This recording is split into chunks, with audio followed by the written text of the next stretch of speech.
Vibha Upadhyay bulletin की शुरुआत इस वक्त बड़ी खबर के साथ। बिहार विधानसभा चुनाव से पहले वोटर लिस्ट के विशेष गहन पुनरीक्षण यानी SIR के विरोध में विपक्षी दलों ने सुप्रीम कोर्ट का रुख किया है और इस मामले में सुप्रीम कोर्ट में सुनवाई इस वक्त भी जारी है।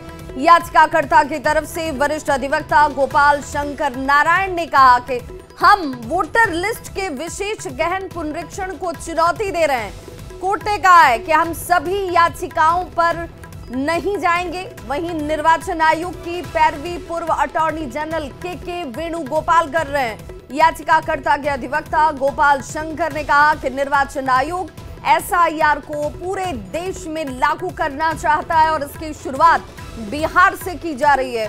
इस पर जस्टिस धूली ने कहा कि चुनाव आयोग वही कर रहा है जो संविधान में उसे अधिकार दिए गए हैं, तो आप ये नहीं कह सकते हैं कि ऐसा कुछ वो कर रहे हैं जो उन्हें नहीं करना चाहिए था।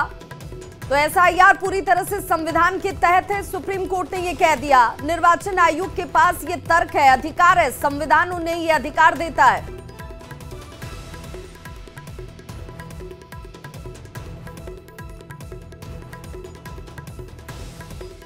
तो देखिए सुप्रीम कोर्ट में इस वक्त इस पर सुनवाई चलती हुई और सुप्रीम कोर्ट ने कहा क्या है वो जान लीजिए। SIR पूरी तरह से संविधान के तहत है, ये संवैधानिक है, गैर कानूनी नहीं है।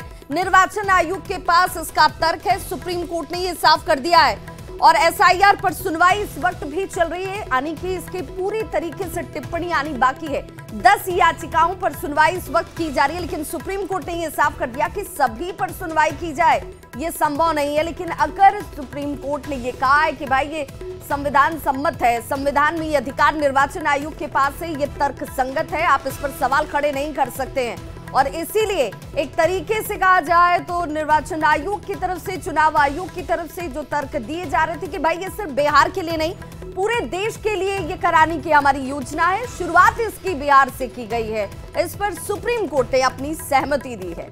वहीं RJD के नेता तेजस्वी यादव ने बिहार में मतदाता सूची संशोधन के खिलाफ याचिकाओं पर सुप्रीम कोर्ट की सुनवाई और चुनाव आयोग पर कहा कि सुप्रीम कोर्ट का जो फैसला होगा हम उसे देखेंगे, लेकिन सबसे बड़ा सवाल कि आप आधार कार्ड और राशन कार्ड को न मंजूर कर रहे हो, ऐसा क्यों है? निर्वाचन आयोग अभी तक इसे लेकर स्पष्टीकरण नहीं दे पाया।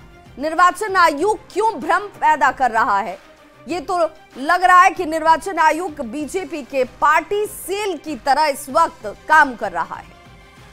सवाल ये खड़ा हो रहा है कि आप आधार कार्ड को नामंजूर क्यों कर रहे हो, आप राशन कार्ड को नामंजूर क्यों कर रहे हो, आप जॉब कार्ड को, मनरेगा कार्ड को नामंजूर क्यों कर रहे हैं? अभी भी जो है बिहार के लोगों के पास वो डॉक्यूमेंट्स है ही नहीं। कहीं भी कोई भी स्पष्टीकरण जो है चुनाव आयोग नहीं दे रहा है। तो मतदाता सूची संशोधन के खिलाफ याचिकाओं पर सुप्रीम कोर्ट सुनवाई पर डिप्टी CM विजय सिन्हा ने क्या कुछ कहा है, जरा वो भी सुन लीजिए। न्यायालय का फैसला अगर जो उसके विरोध में आवेगा फिर आंदोलन करेगा। ये संविधान विरोधी लोग हैं। आप देखें इनकम टैक्स, CBI, ED, माननीय न्यायालय, अब चुनाव आयोग, ये संवैधानिक संस्था के विरुद्ध हमेशा ये उनके पक्ष के अनुकूल फैसला नहीं आए तो उसके विरोध करेंगे। ऐसे लोगों पर कार्रवाई होनी चाहिए। देश के अंदर बाहरी तत्व के लोग लोकतंत्र को कलंकित न करे। चुनाव आयोग पारदर्शिता से सही लोगों की वोटिंग का व्यवस्था बना रही है, जागरूकता कर रहा है, इसमें आपत्ति किसी को नहीं होनी चाहिए। तो देखिए किस तरीके से यहां पर जिस याचिका को लेकर सुप्रीम कोर्ट ने यह साफ कर दिया कि भाई ये जो याचिका है, इस याचिका पर सुनवाई सभी याचिकाओं पर तो संभव नहीं है, लेकिन हम अधिकार को चुनौती नहीं दे सकते हैं क्योंकि ये अधिकार चुनाव आयोग को संविधान देता है। इसलिए संविधान के इस अधिकार पर सवाल कैसा? हम प्रक्रिया को लेकर सवाल उठा रहे हैं। ये प्रक्रिया पर सवाल उठाने तक तो सब कुछ जायज है। जो प्रक्रिया इस वक्त अपनाई जा रही है ये नियमों के विपरीत है, ये विपक्ष की तरफ से कहा जा रहा है और इसी को लेकर याचिकाकर्ता जो हैं सुप्रीम कोर्ट पहुंचे हुए हैं और सुनवाई इस वक्त भी होती है। हम अधिकार को चुनौती नहीं दे रहे हैं। उनका जो तर्क है वो कह रहे हैं कि अधिकार को चुनौती नहीं है, लेकिन जिन बिंदुओं पर इस पूरी प्रक्रिया को लिया जा रहा है, उस पर सवाल है कि आखिर भाई आधार कार्ड को मान्यता क्यों नहीं अपनाई जो जा रही है, वो नियमों के विपरीत नजर आती है, क्योंकि इसमें राशन कार्ड को शामिल नहीं किया गया, आधार कार्ड को शामिल नहीं किया गया। तो फिर जिन आधारों को आपने शामिल किया है वो आधार अगर लोगों के पास ना हो तो क्या वो वोटर नहीं होंगे और क्या उनके नाम काट दिए जाएंगे, इसलिए भी सवाल है। लेकिन सुप्रीम कोर्ट ने इस पर सुनवाई करते हुए अब तक जो टिप्पणी की है वो टिप्पणी अपने आप में बहुत महत्वपूर्ण हो जाती है। जो प्रक्रिया अपनाई जा रही है, सुप्रीम कोर्ट ने कहा कि वो बिल्कुल तर्कसंगत है। चुनाव आयोग जो कर रहा है वो तर्कसंगत है, और इसलिए तर्कसंगत है क्योंकि संविधान उन्हें ये अधिकार देता है और आप उनके इस अधिकार को चुनौती नहीं दे सकते हैं। इसके अलावा उन्होंने कहा कि हम प्रक्रिया को लेकर जिस तरीके से चीजें सामने आ रही हैं उन तमाम चीजों पर अगर आप गौर करेंगे तो आपको ये समझ में आएगा कि उसी के आधार पर सिर्फ बिहार में नहीं पूरे देश में इस प्रक्रिया को संपादित किया जाने वाला है। लेकिन फिलहाल इसकी शुरुआत बिहार से की गई है और इसीलिए सुप्रीम कोर्ट ने साफ कर दिया कि भाई आप इस पर सवाल ऐसे तो कम से कम खड़े नहीं कर सकते। तो 10 याचिकाओं पर सुनवाई इस वक्त भी चलती हुई।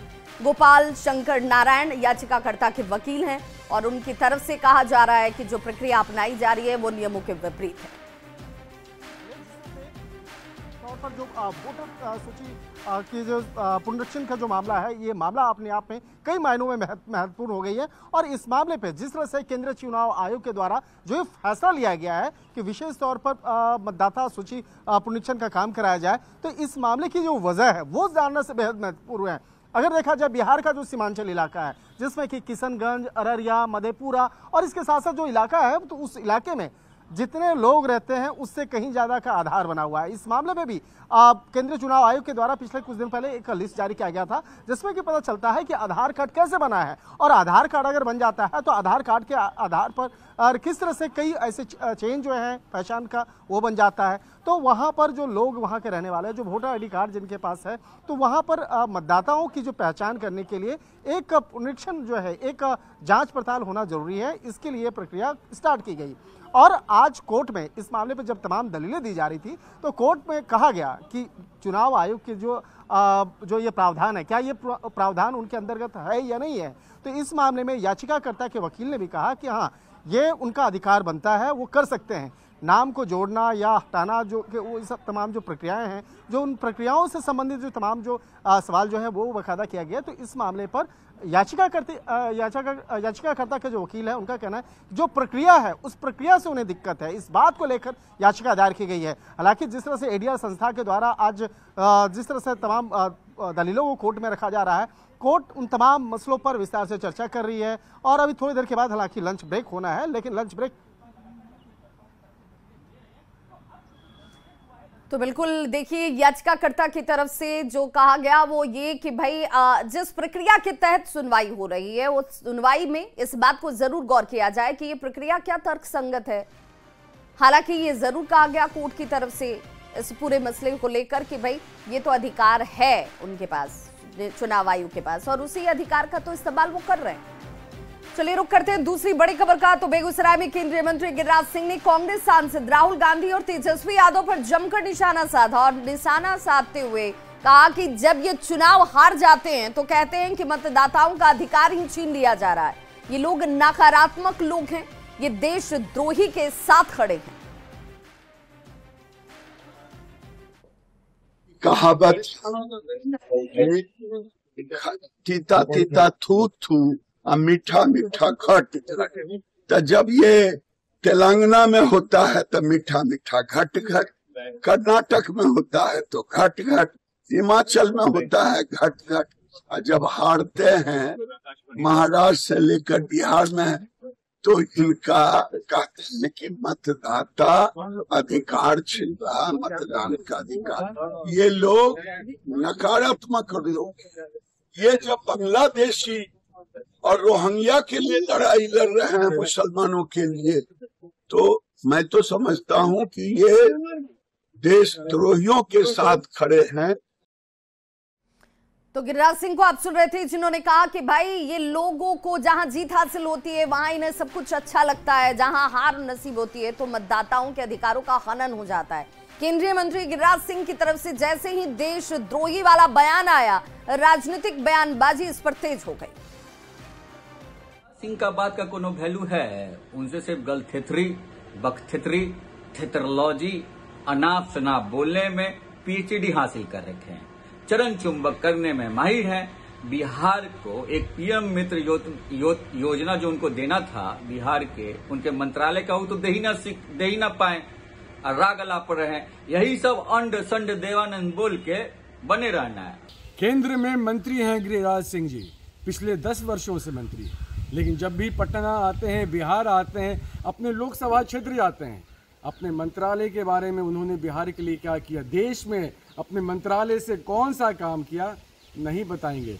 टेक्सटाइल पार्क जो एक बिहार को भी मिलना चाहिए, बिहार का अधिकार है क्योंकि केंद्र में बिहार का मंत्री है, उसके बारे में भी हिसाब किताब नहीं देंगे। लेकिन हाँ, समाज को बांटना हो, हमारे नेता तेजस्वी यादव के बारे में बोलना हो, राहुल गांधी के बारे में बोलना हो, तो जरूर बकेंगे। राजनीति में लूट पीट चुकी ढोंगी और पाखंडियों की जमात की बात पर अब कोई तवज्जो नहीं देता। लोकसभा में विपक्ष के नेता राहुल गांधी जी की राजनीति समाप्ति की ओर है। कांग्रेस का अस्तित्व भी अब खत्म होने को है। देश कांग्रेस मुक्त भारत की ओर अग्रसर है। बिहार सहित कुछ राज्यों में होने वाले विधानसभा चुनाव को लेकर कांग्रेस के युवराज ठगों की जमात को लेकर सड़कों पर घूम रहे हैं। इसका रत्ती भर में लाभ नहीं मिलने वाला। देखिए, पता नहीं ये लोग किस मिट्टी के बने हैं। महाराष्ट्र चुनाव में जिस धांधली की ये बात करते हैं, बॉम्बे हाई कोर्ट ने तो याचिका ही खारिज कर दी थी और कांग्रेस का पानी उतार दिया था। हाई कोर्ट ने कहा था कि यह हताशा में किया गया हास्यास्पद दावा है और इन लोगों ने कोर्ट का समय बर्बाद किया है। और अब ये निकल पड़े हैं बिहार की जनता को बरगलाने मतदाता सूची के नाम पर। इनका जनाधार खत्म हो चुका है, इनकी जन विश्वसनीयता बुरी तरह से लुट चुकी है। महागठबंधन के प्रोटेस्ट मार्च में कन्हैया कुमार और पप्पू यादव को मंच पर जाने से रोके जाने पर डिप्टी सीएम विजय सिन्हा ने तंज कसा। उन्होंने कहा कि कल बिहार बंद में गुंडा राज का चेहरा नजर आया। सड़क पर जो रथ पर चल रहे थे वहां पर गुंडाई हो रही थी। अपने दल के लोगों को बाहर किया जा रहा था। पप्पू यादव हो या कन्हैया कुमार हो, इसीलिए बाहर कर दिए गए क्योंकि तेजस्वी यादव का कद छोटा ना हो जाए। ये लोग वंशवादी लोग हैं और इसीलिए ये डरते हैं। जमीन से उठा हुआ कन्हैया कुमार हो या पप्पू यादव हो, उनके चलते कहीं हम विलुप्त ना हो जाएं। ये अराजकता के प्रतीक हैं। ये जंगल राज वाले लोग, गुंडा राज का चेहरा कल दिखाई पड़ा। सड़क पर जिस रथ पर चल रहे थे वहां भी गुंडे हो रहा था। अपने ही दल के लोगों को ठेल के नीचे कर रहा था। पप्पू यादव और कन्हैया जैसे लोगों को इसलिए ठेल करके डिमोरलाइज किया गया कि तेजस्वी यादव का कद छोटा ना हो जाए। गया जी के अत्रि प्रखंड में एक धरने में शामिल होने पहुंचे अत्रि विधायक रणजीत यादव के सामने ही एक मुखिया पति ने विवादित बयान दे दिया, जिसमें मुखिया पति ने कहा कि भूरा बाल साफ करो। अब फिर वही समय आ चुका है, वैसी ही स्थिति बन गई है। वहीं अब नारा सोशल मीडिया पर तेजी से वायरल हो रहा है। हालांकि जैसे ही मुखिया पति मुनरिक यादव ने ये बातें कही, वहां पर मौजूद अत्रि विधायक रणजीत यादव और अन्य लोगों के मुस्कुराते हुए इसे रोकने का प्रयास भी तस्वीरों में कैद हुआ। हालांकि इसके बाद तुरंत अत्रि विधायक रणजीत यादव ने यह स्पष्ट किया कि इस तरह की बात गलत है। ऐसी बातें समाज में किसी भी स्तर पर नहीं होनी चाहिए। हमारी पार्टी A to Z की पार्टी है। हमारे लालू जी जो शुरू में बोले थे कि भूरा बाल साफ करो, वही समय आ गया है। फिर वही समय आ गया है। और इस वक्त इस खबर पर हमारे साथ बीजेपी प्रवक्ता नीरज यादव जी जुड़ चुके हैं। नीरज जी, बहुत स्वागत आपका। और क्या ऐसे बयानों से अब एक बार फिर से ऐसी ही राजनीति बिहार में शुरू होगी क्या? पहले तो मेरा नाम आप करेक्ट कर ले, मेरा नाम नीरज यादव नहीं, नीरज कुमार है। माफ कीजिएगा, नीरज कुमार जी। जी जी, देखिए, राजद के लोग नफरत फैलाने के लिए, सामाजिक ताना बाना को बिगाड़ने के लिए ही जाने जाते हैं। ये 1990 का बिहार नहीं है कि आप नारा देंगे भूरा बाल साफ करो और फिर भी आप बचे रह जाएंगे, सत्ता में आने की संभावना आपकी रहेगी। भूरा बाल साफ करने के पहले बिहार की जनता आपको समाप्त कर देगी। वो जमाना चला गया भूरा बाल साफ करने का नारा लगाने वालों का। अब जमाना है सबका साथ, सबका विकास का। और बिहार की जनता इस नारे के साथ सब चलती है, सबका साथ सबका विकास, और इसी पर भरोसा करती है बिहार की जनता। नीरज जी, तो क्या ये जो आरजेडी की तरफ से एक परसेप्शन खड़ा करने की कोशिश तेजस्वी यादव कर रहे हैं कि भाई हम तो MOI समीकरण को अब खत्म कर रहे हैं, A to Z की बात हम करते हैं, लेकिन ये फिर अगर इस बयान को देखा जाए तो किस रूप में देखा जाए?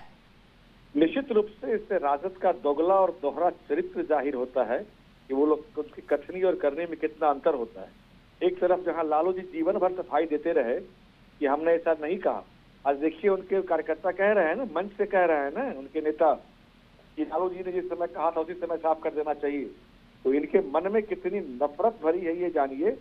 और ये A to Z सिर्फ कहने की बात करते हैं, इनको लालू यादव को अपने परिवार के अलावा किसी से मतलब नहीं, और ये अपने जाति जो यादव जाति है, जो कि कृष्ण के वंशज माने जाते रहे हैं, प्रतिष्ठित जाति मानी जाती रही है, उस यादवों की छवि इन्होंने अपराधियों की बना दी, सवर्ण विरोधी की छवि उन्होंने बना दी।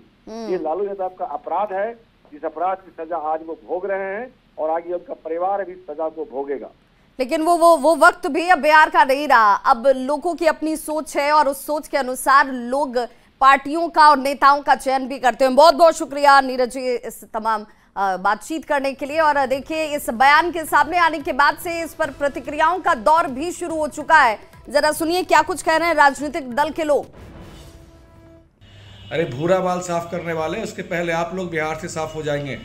आने वाले चुनाव में बिहार की जनता आपको सबक सिखाने वाली है। नफरत भरी राजनीति अब बिहार में नहीं चलने वाली। कोई कुछ भी बोल देगा तो ऑफिशियल स्टैंड थोड़ी हो जाएगा पार्टी का। और जिस तरह की बात आप कर रहे हैं वो दौर खत्म हो गया। जब कोई कहे भूरा बाल साफ करो, ये दौर है भूरा बाल साफ करो, ओबीसी ईबीसी साफ करो, अल्पसंख्यक साफ करो। देखिए, जिस तरह से नैरेटिव सेट किया जा रहा है, जिस तरह से परसेप्शन खड़ा किया जा रहा है, ऐसी कोई बात नहीं है। अतरी के माननीय विधायक रंजीत कुमार यादव जी ने स्पष्ट कर दिया कि जिस कार्यकर्ता और जिस नेता के संबंध में ऐसी बातें कही जा रही है वो राष्ट्रीय जनता दल के नेता नहीं है। राष्ट्रीय जनता दल से तो इस बुलेटिन में बस इतना ही, लेकिन न्यूज़ 18 बिहार झारखंड पर खबरों का सिलसिला लगातार जारी है।